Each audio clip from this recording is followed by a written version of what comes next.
సాక్షాత్తు ఆ విష్ణు భగవానుడు రామచంద్రుడే రామాయణ కథ రూపములో ఉన్నాడు. కథ అనే అవతారములో ఉన్నాడు. ఒకసారి చెప్పండి, కథ అనే అవతారంలో ఉన్నాడు. ఇట్లా భావించి రామాయణం వింటే అయ్యాము. అట్లా భావించి రామాయణం చదువుతూ చదువుతూ చదువుతూ రాముల్లో లీనమైపోయిన వాళ్ళు ఎందరో ఉన్నారు. ఇప్పటికి నిత్యం రామాయణాన్ని చదువుకుంటూ రాముని కలుసుకుంటూ రాముల్లో పరవశులైపోయే వాళ్ళు ఎంతో మంది ఉన్నారు. వాళ్ళ జీవితానికి సంబంధించిన ఈ తాపాలు ఉన్నాయి కదా, వీటి అన్నింటికి శాంతినించేటువంటి అమృతము ఆ కథలోంచి మనకు ప్రవహిస్తుంది. తవ కథామృతం తప్త జీవనం కవిభిరీడితం కల్మషాపహం. కవిభిరీడితం, ఇది ఎలాంటి వాళ్ళు? గొప్ప గొప్ప కవులు స్తుతిస్తూ ఉంటారు. గొప్ప గొప్ప కవులు అంటే ఎవరు అనుకుంటున్నారు? ఋషులు, మహర్షులు. వాళ్ళు కీర్తిస్తూ ఉంటారు ఈ కథను.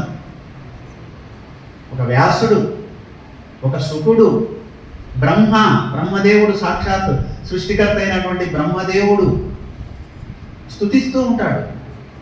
అలాంటి కథ కవిభిరీడితం కల్మషాపహం, కల్మషాలన్నీ పోగొడుతుంది. సత్సంగం అంటే మన వెంటనే ఏం గుర్తు రావాలి? భగవంతుడి కథ. సత్సంగం అంటే భగవంతుని వాణి ఉండాలి అక్కడ. సత్సంగం అంటే భగవంతుని గురించే ఉండాలి. సత్సంగం అంటే భగవంతుడు మన గురించి చెప్పిన సత్యమే ఉండాలి. సత్సంగం అంటే జీవిత సత్యమే ఉండాలి.